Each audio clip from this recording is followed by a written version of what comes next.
Still to come in the next half hour, could a drone be delivering something to your door very soon? We'll talk to somebody who says absolutely.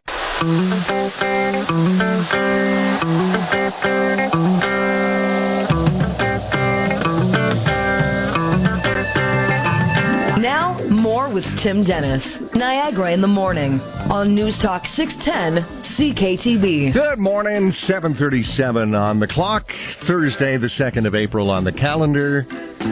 Tim Dennis here on the radio. You know, when this all began to break a few weeks back, there were a couple of memes and a couple of pictures on social media that were joking about the fact, okay, fine, if I can't go out to the store, I'll send my drone to go and get it. Well, there's more truth to that, possibly, than people might think, because my next guest says now is a time for drones to come into their own. Michael Zara is the president and CEO of Drone Delivery Canada. Michael, welcome to the program.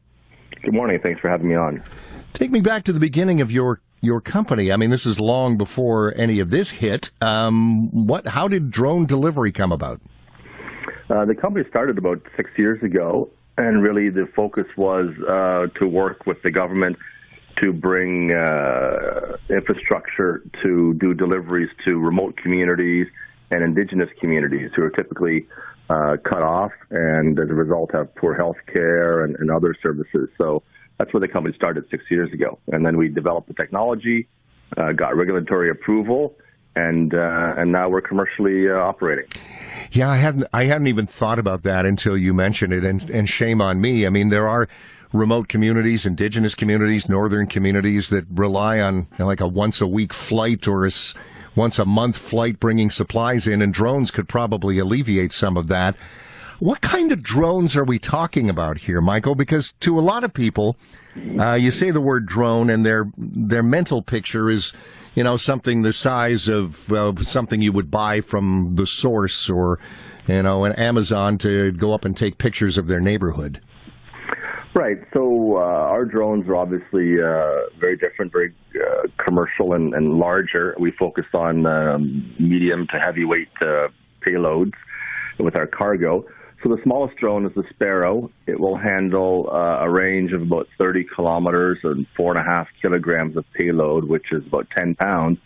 And then our largest, and we have 4 in the fleet, our largest is the Condor, which is actually gasoline powered. It looks like a small helicopter. Wow. And it will go 200 kilometers and take 180 kilograms of payload for about 400 pounds. So definitely larger than the consumer drone that you normally see. And you've been working with the government, as you say, and working with various ministries to get regulatory approval for these things, right?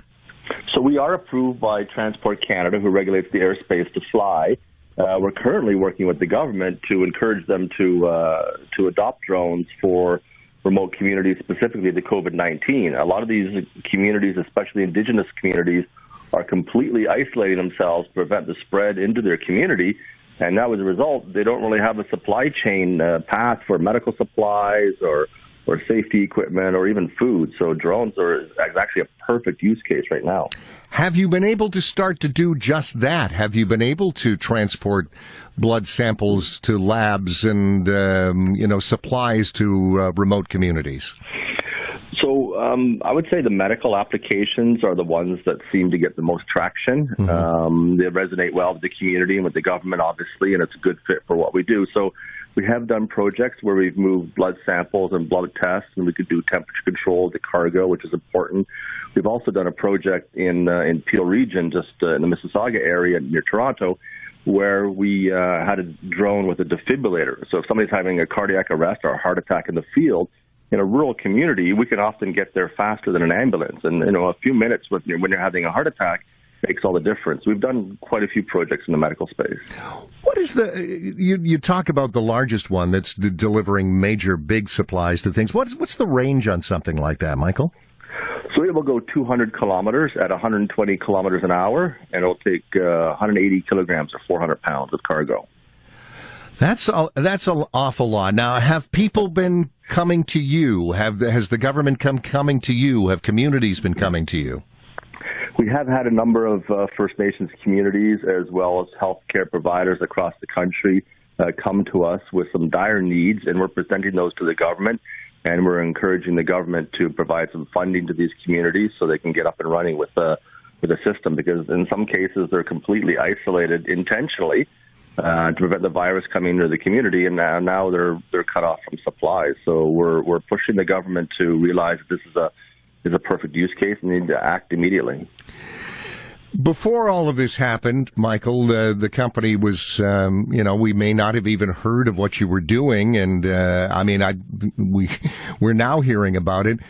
When we come out of this, do you think people will have changed their minds that it's not just a fad, that it's not just science fiction, that this is actually possible in this day and age, and it's safe? Well, it is here and now, and it is safe. We are certified by Transport Canada, but certainly what's going on has raised the profile of drone delivery.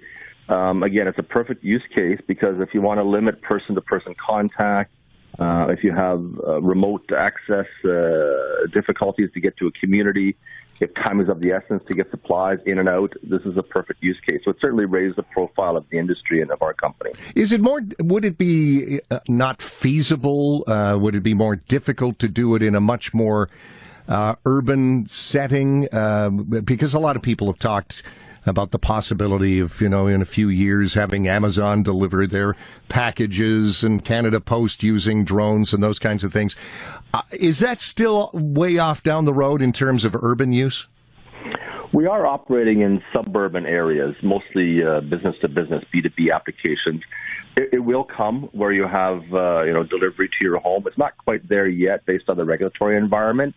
So really it's still business-to-business applications, remote communities, oil and gas, mining, medical, these sort of things. But definitely it'll come to your home in the future.